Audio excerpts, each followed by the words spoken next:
no cows, Ma had no cows. How he survived, I don't know how. Enkai told him now, I will endow you with the cows. Enkai kept his vows.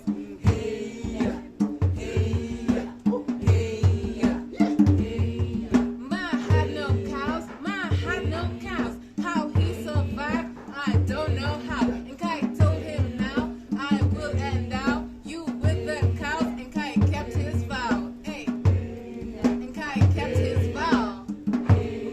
Enkai kept his vow. Enkai told him now, I will endow you with the cows. Enkai kept his vow. Let me go softer. Hey, clap for yourself. So, believe it or not, there was a time when the Maasai didn't have cattle. And the first Maasai man was called Maasinta. And so Maasinta would wake up in the morning, go outside of his manyata, and just bask.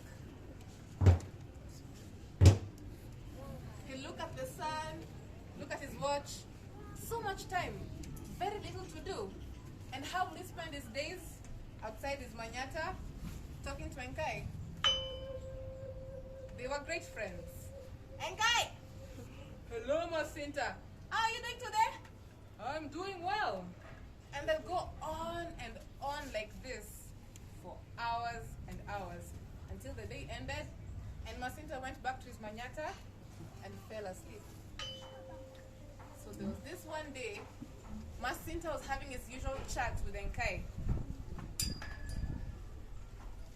Enkai! Yes, Maasinta.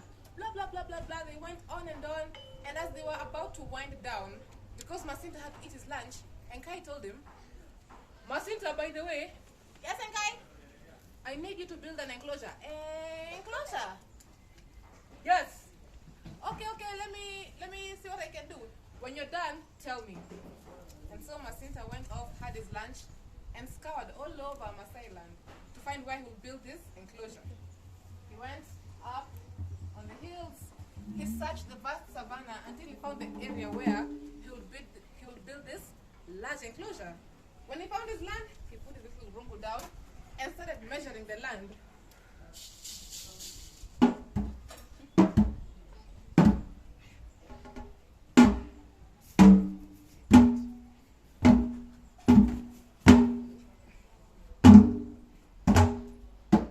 He found out how big it would be.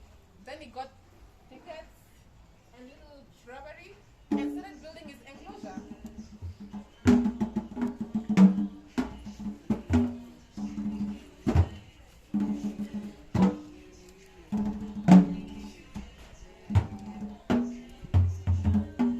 Maasinta worked hard at this task, and by the time the day was over, he had completed it. So he went to bed. But before he went to bed, he went and told Enkai that he was done. Enkai! Yes, Maasinta. I'm done. Okay. This is what Enkai told Maasinta. Go to bed. The next day, I want you to go outside your manyata and wait out there, for I will bless you with Nkishu. Nkishu? Yes, Maasinta, Nkishu. But remember, when you see or hear anything, make no noise. Don't do anything. Let them come. Okay, Enkai, good night. Good night, Maasinta. And with that, he went to his manyata to fall asleep. So he was in bed thinking, and what is this Nkishu? What do they do? Then he'll fall asleep again. How do they look like? How big are they? Then he'll fall asleep and wake up again. Because he'd never seen Nkishu, never heard of Nkishu, and so he just wondered what was it, this gift Enkai was going to endow him with. But eventually, sleep got the better of him, and Maasinta fell asleep. He woke up early the next day, very excited, went outside his manyata as he was told, and he waited. And true to his vow, Enkai let out a large leather strap from heaven, all the way down to his enclosure. And can you imagine what came from heaven? Who wants to guess? Nkishu. Nkishu. So I will need a fat cow. There are no fat cows. Just one. I need a brown cow. I need a tall cow. And I need a black. Oh, is it black already? We have tall cows. Brown, white, gray. White. Okay, I need 4 cows. I have 3. Will you be my cow? Yay! She's doing it. So this is heaven, right? Oh, heaven is here. So this is heaven, and the cows are coming down from heaven, making a loud noise, a lot of thunder cows. My cows!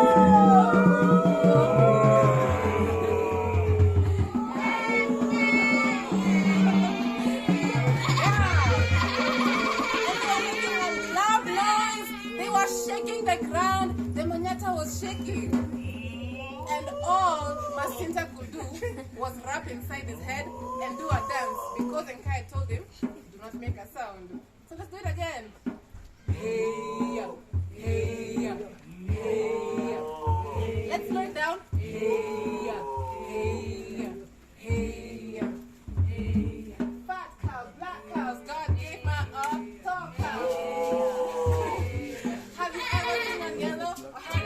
Mellow? No, because over time, the color became mellow.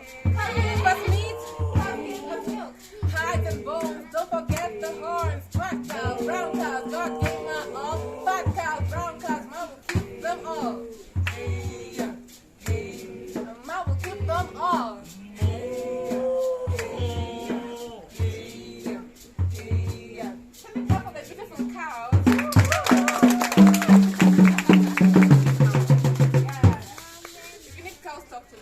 Fine ones. Okay, so these cows are coming all the way from heaven. They were making a noise. They were going down to the enclosure. But what I didn't tell you is that Maasinta had a roommate, and his roommate was called the Robo.